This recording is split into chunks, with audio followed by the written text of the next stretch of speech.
Teenage Mutant Ninja Turtles issue number 11. That's right, folks. We are ramping up towards the end of this run. It's the penultimate issue. The book's still going to go on. We just have a new creative team coming on board. So this whole 12-issue series is kind of the Turtles versus New York, and that's kind of interesting. I know there's a lot of conversations right now in the real world about New York politics and people who are mayors and stuff. So I'm sure Jason Aaron had a couple things he wanted to talk about. I dig it, you know? What if a corrupt politician was influenced by a shadowy organization that is manipulating all their movements? Who knows what that'd be like? I can't imagine that ever being real. So we open up this issue, and it's sometime after the events of the trial. And Hale is freaking out. He is screaming to Karai. He needs to see Karai.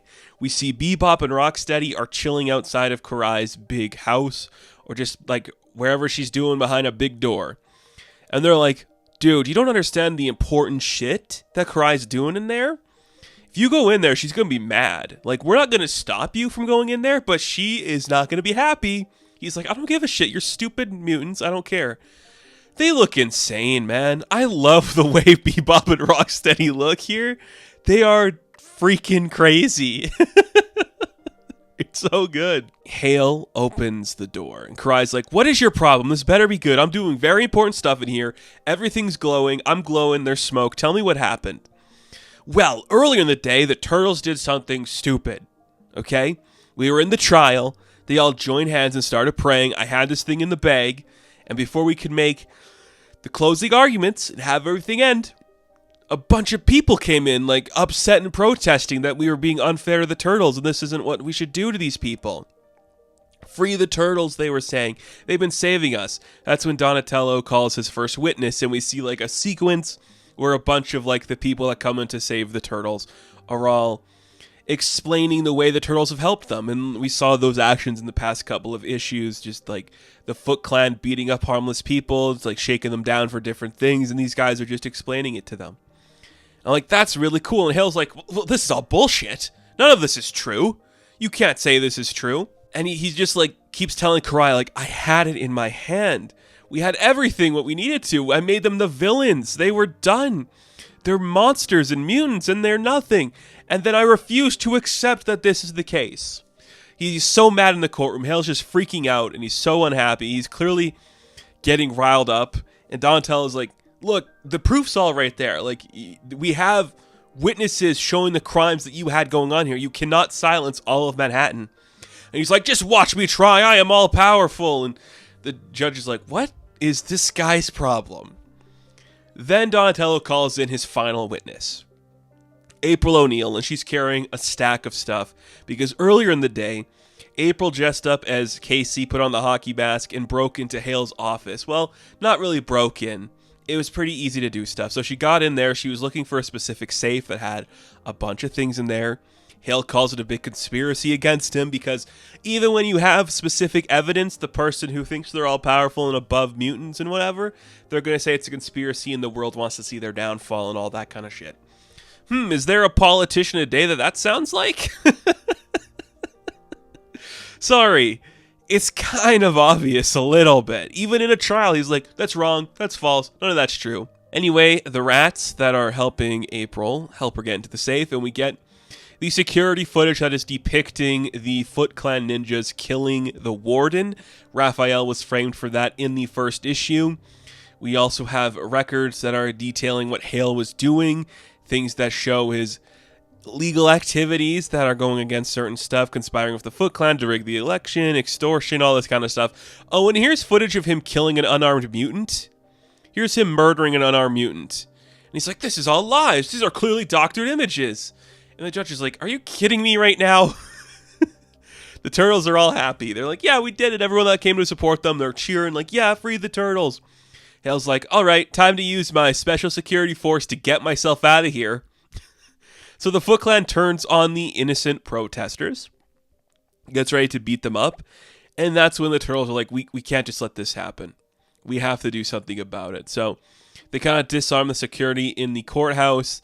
They get their weapons from, like, evidence, and they go outside and fight the Foot Clan and the people that are attacking the innocent lives. And it is just beautifully depicted. So gorgeous to look at. It's so fun when you see a book and you're just like, I want the original art from this. There's a couple of pages in this issue in particular. I love the one where it's just Hale explaining how he had everything together, and it's just 4 individual panels, each with the color of the turtles. It just looks so good. A beautiful book. Hale's freaking out. He's trying to get his foot soldiers to kill all like the bystanders, and they're like, no, dude, we're not doing that. You're clearly evil, and you're the devil, probably. We're not doing that. That's what we sign up for. One of them hands him up and say, do your own killing, and they all walk away. And that's when they like catch Hale on like television, like a news crew shows up and records him, right, to like hit someone that's coming after him, and then April knocks him down before he can do that. So then he just storms away, runs away, and heads to Karai, and that's when we catch up to where the book is now. And she's like, are you kidding me?